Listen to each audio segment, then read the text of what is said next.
Ever thought women in Greek mythology were just beautiful damsels in distress? Let's set the record straight. They weren't just characters in a story.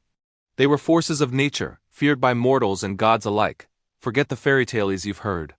We're diving into the real stories of the goddesses and mortal women who wielded immense power, shaped destinies, and enforced a cosmic order that even Zeus had to respect. These weren't figures of gentle beauty. They were embodiments of authority, vengeance, and divine law. Get ready to see the ancient world in a whole new light. Let's begin with a name you probably know, but a story you might not. Persephone. Often painted as a tragic victim, her tale is one of transformation into unimaginable power. Yes, she was abducted by Hades, the ruler of the Underworld. But what many versions gloss over is that this arrangement had the seal of approval from Zeus, the king of the gods himself. This wasn't just a kidnapping. It was a cosmic realignment. Persephone didn't just become a captive. She became a queen. She ascended to the throne of the Underworld, co-ruling a realm that every single soul, mortal or divine, would one day enter. She became the dreaded queen of the dead, but also the goddess of spring and rebirth. This duality gave her a unique power over the ultimate cycle of existence, life and death. She controlled the seasons, her return to the surface bringing warmth and life, and her descent to the underworld bringing cold and slumber. She was the gatekeeper between two worlds, a symbol that even from darkness, immense power and authority can bloom. Now let's talk about Medusa. History has branded her a monster, a hideous beast with snakes for hair whose gaze turned men to stone. But her origin story is far more tragic and complex. In her earliest myths, she and her sisters, the Gorgons, were born as fearsome beings. However, later writers, like the Roman poet Ovid, gave her a different past. In this version, Medusa was a stunningly beautiful mortal priestess who served in the temple of Athena. Her devotion was absolute. But her beauty caught the eye of Poseidon, the god of the sea, who violated her within the sacred walls of Athena's own sanctuary. Instead of punishing Poseidon, Athena's fury was turned on Medusa. She was the one who was punished, transformed into the monstrous creature we know today. Her beauty became her curse, and her hair, once her glory, became a writhing mass of serpents. Medusa wasn't born a monster. She was made one by the cruelty of the gods. The story of her monstrosity isn't one of inherent evil, but a horrifying tale of victim blaming, a divine punishment for a crime committed against her.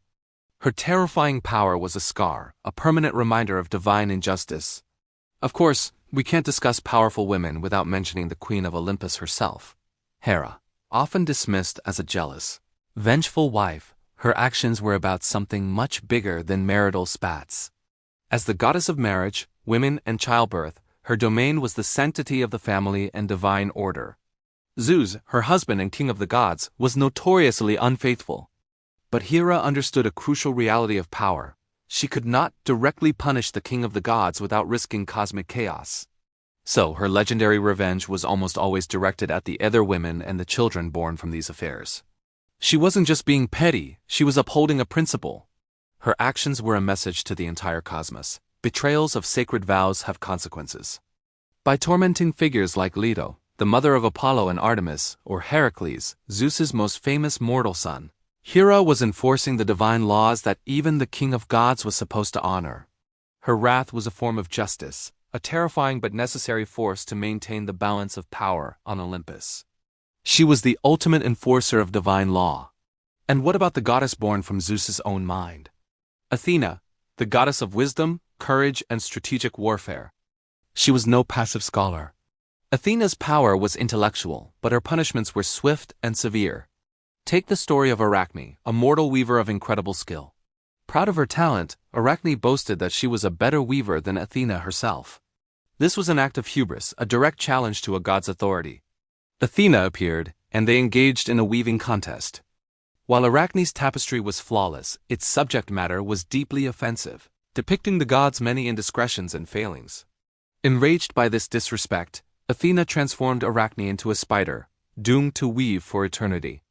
This wasn't just a fit of pique, it was a lesson. Athena proved that intelligence and skill must be paired with respect for the divine order. Her power wasn't just in her spear and shield. It was in her mind, and she demonstrated that challenging divine wisdom was a fatal mistake. Her punishments were a clear statement: intelligence is power, as she wielded it absolutely. Beyond the famous Olympians, there were other female deities whose power was so fundamental that even the most powerful gods knew not to cross them.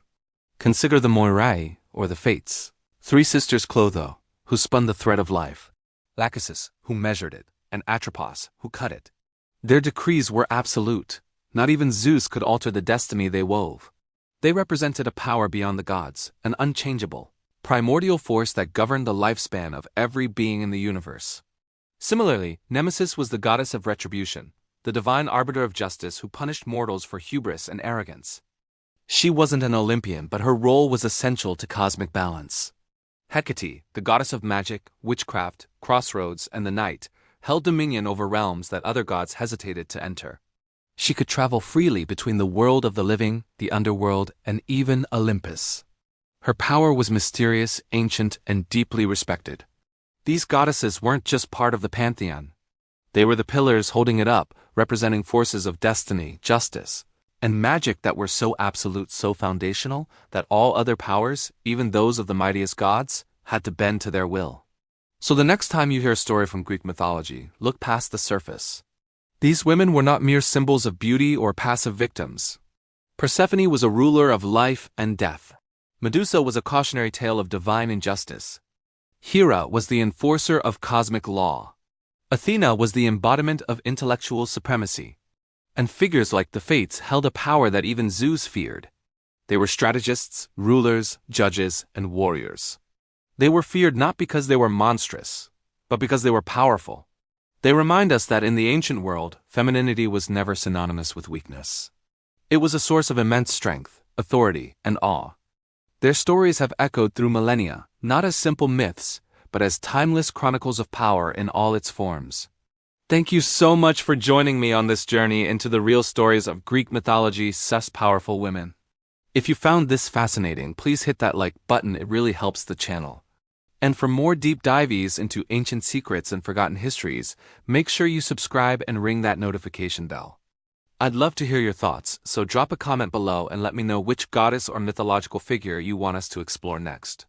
Thanks for watching, and I'll see you in the next video.